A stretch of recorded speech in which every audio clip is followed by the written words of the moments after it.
Mas, afinal de contas, o que é o TDAH, o transtorno do déficit de atenção e hiperatividade? Bom, eu sou Daiane Andrade, eu sou especialista em TDAH e transtorno de aprendizagem, sou mãe de uma moça com TDAH e dislexia, também já atuo com pessoas neurodivergentes há mais de 10 anos e já capacitei e formei mais de 1.000 alunos neurodivergentes ao longo dessa trajetória. Bom, mas sem mais delongas, o que seria o TDAH? O TDAH é o transtorno do déficit de atenção com hiperatividade, é um transtorno neurobiológico de origem genética, caracterizado por sintomas de desatenção, de hiperatividade e impulsividade. Normalmente, o TDAH está associada a uma baixa de 2 neurotransmissores, que são a dopamina e a noradrenalina. A dopamina é responsável pelo prazer, pelo foco, pela concentração, e a noradrenalina responsável pela atenção e pela energia, pela motivação. Normalmente as pessoas com TDAH têm uma falha nesses neurotransmissores. Mas o que são neurotransmissores? Por que é um cérebro que é diferente? Dentro do nosso cérebro, a gente tem células, que são os neurônios, e esses neurônios, eles são como os fios condutores de energia. E para que um neurônio consiga conversar com outro neurônio, a gente precisa de neurotransmissores. Eles não ficam conectados uns aos outros.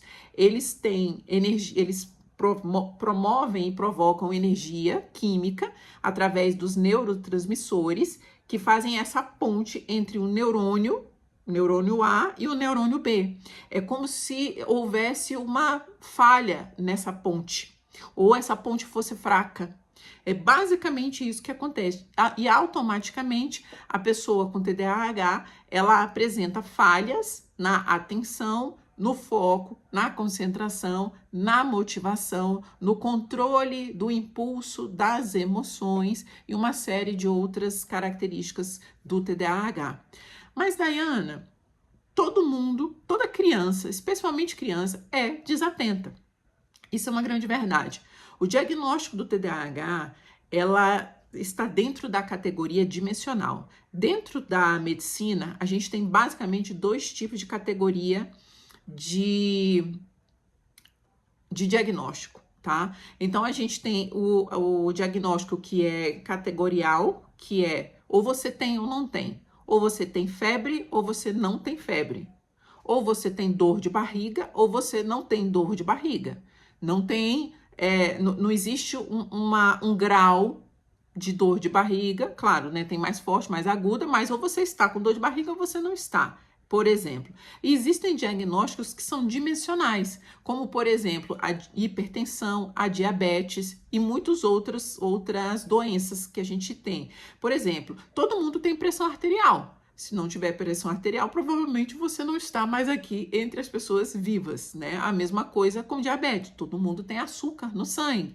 Se você não tiver açúcar, provavelmente tem algum problema. E aí, o que faz com que essas doenças, né? Essas características sejam consideradas doenças é o grau desses sintomas. A mesma coisa acontece com o TDAH. Todo mundo tem o grau em algum momento de desatenção. Por exemplo, dormi mal hoje, minha memória vai ficar péssima. Vou ficar mais irritada, mais impulsiva, com mais dificuldade de falar, de me concentrar. Mas por quê? Causado pela falta de sono, por conta de uma insônia, entende? Mas é algo que aconteceu pontual. Porém, a pessoa com TDAH, ela é desatenta o tempo todo e em diversas situações e diversos cenários. Há muito tempo atrás, uma mãe me procurou e ela falava o seguinte, que a filha dela, a professora, tinha chamado ela para conversar, porque a professora desconfiava que a filha dela fosse desatenta. A gente está falando de uma criança de 5 anos, tá? E a professora conversava com a mãe e falou, olha, a sua filha ela é desatenta, ela se levanta o tempo todo, ela quer conversar com os colegas, ela não faz as atividades no tempo certo. Ah, ok. Aí a mãe foi investigar, né? Me procurou e falou assim, Daiane, tá acontecendo isso e isso. Primeira pergunta que eu fiz a ela é como ela é em casa. Ela consegue sentar e brincar com os irmãos? Ela consegue fazer uma alimentação sentada? Quando ela está fazendo a tarefa de casa com você, ela consegue ficar minimamente sentada, prestando atenção e fazendo a tarefa de casa? Não, em casa ela é tranquila. Em casa, com os irmãos, ela consegue brincar, ela consegue ficar sentada. Na hora que eu estou sentada ao lado dela, fazendo a tarefa, eu consigo também. Claro, ela é uma criança de 5 anos, ela precisa de supervisão, ela não vai fazer dever de casa, não vai fazer tarefa sozinha, mas ela consegue minimamente ficar sentado ao lado de um adulto. E aí eu trago essa questão. O diagnóstico do TDAH, ele precisa estar presente em cenários, no mínimo 2 cenários. Por exemplo, escola e casa. Nesse caso dessa aluna específica, dessa criança, ela era desatenta apenas na escola. E aí, eu levantei uma outra hipótese. Será que a estratégia pedagógica que está sendo utilizada com esta criança está sendo uma estratégia eficiente? Será que se a gente trabalhar com uma estratégia que seja um pouco mais motivadora, uma estratégia que seja mais desafiadora, uma estratégia no qual ela tem algum tipo de recompensa, a gente consegue trabalhar melhor esse foco, essa concentração dessa aluna? E foi o que foi feito. Então, eu levantei essa questão, essa hipótese com a mãe, a gente conversou, passei isso para ela, ela conversou com a professora e a professora, não, realmente, vamos tentar, por que não? E aí você observa, porque veja, e tá tudo certo, o papel do professor, porque a referência que ele tem é ali na sala de aula. E o papel dele, inclusive, é fazer esse alerta. Isso é muito importante. Porém, a gente tem que perceber que o professor, naquele ambiente, naquele cenário, ele só tem essa referência da sala de aula. Então, assim, foi muito válido o professor ter questionado, porém, para que a gente possa considerar, inclusive, que seja um TDAH, essas características que a professora observava na sala de aula precisa estar presente também na casa da criança. Outra vez foi uma mãe que ela estava reclamando que na igreja, na hora do culto lá da missa, a criança não parava quieta. Eu perguntei, ela consegue as mesmas perguntas, como é essa criança na escola, como é essa criança em casa. Não, ela é somente assim na hora da igreja do culto. Então ela não gosta da igreja do culto.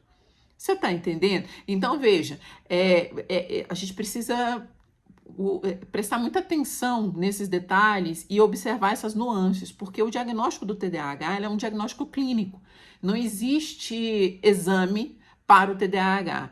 Vocês devem ter observado, provavelmente tem mães que estão aqui em fase de investigação, que o médico deve ter receitado alguns exames específicos, por exemplo, o eletroencefalograma, provavelmente pediu um TEPAC, que é um exame para avaliar o transtorno do processamento auditivo central, pediu exames de sangue. Por quê? Porque o diagnóstico do TDAH, ele é excludente. A gente precisa excluir algumas outras doenças, alguns outros transtornos, para que se bata o martelo com relação ao TDAH. E a desatenção, ela é sintoma de diversas doenças, de diversos transtornos. Por exemplo, ansiedade. Uma pessoa ansiosa, ela é desatenta. Por quê? Porque ela está pensando no amanhã, ela está pensando no que pode acontecer, no desastre, na coisa ruim, no medo que ela está vivenciando. Você acha que ela vai conseguir ter um bom desempenho de estudo, por exemplo? Então, assim, a desatenção é sintoma de diversos outros transtornos, da dislexia, por exemplo. Entende? Por quê? Porque se a pessoa ela não consegue decodificar os sinais gráficos, que é um dos sintomas da dislexia, por exemplo, que é o transtorno da leitura, automaticamente ela vai ficar desatenta. Então, vocês observem que qual o cenário que aqueles sintomas, eles aparecem, certo? E outra coisa que precisa ser levada em consideração também é qual o impacto, tá? Igual eu falei, todo mundo tem algum grau de desatenção. Na escola, na casa, em algum momento, diante de uma tarefa chata que a pessoa não gosta de fazer. Eu mesmo sou extremamente desatenta quando eu tenho que fazer, por exemplo, consolidação bancária, mexer com planilhas de Excel. É algo que eu preciso fazer, faz parte da minha rotina, mas é algo que eu procrastino, é algo que eu fico desatenta. Então, assim, existem estratégias para a gente trabalhar isso daí, vou passar aqui para vocês, mas é algo que me impacta. Agora, qual o grau do impacto disso? Por exemplo, uma criança que sequer consegue ficar sentada na cadeira, que atrapalha os colegas o tempo todo, que não sabe esperar a hora de entrar na sala de aula quando está em fila, que não sabe esperar a hora da fila do lanche, que está sempre se levantando, que está mexendo no cabelo da colega, sabe? Eu já tive alunos que cortou o cabelo da coleguinha, você está entendendo? E qual o grau do impacto dessa impulsividade, dessa desatenção, dessa hiperatividade para a pessoa, para a criança?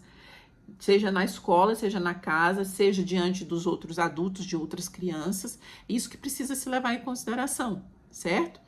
Então, basicamente é isso. No próximo vídeo a gente vai falar um pouquinho sobre quais são as diferenças dos tipos de TDAH, porque pessoas com TDAH são pessoas diferentes e existem sintomas que são diferentes entre as pessoas do TDAH. Então, se você gostou desse vídeo, coloca aqui o seu joinha, compartilhe com outras pessoas e acompanhe o nosso próximo vídeo.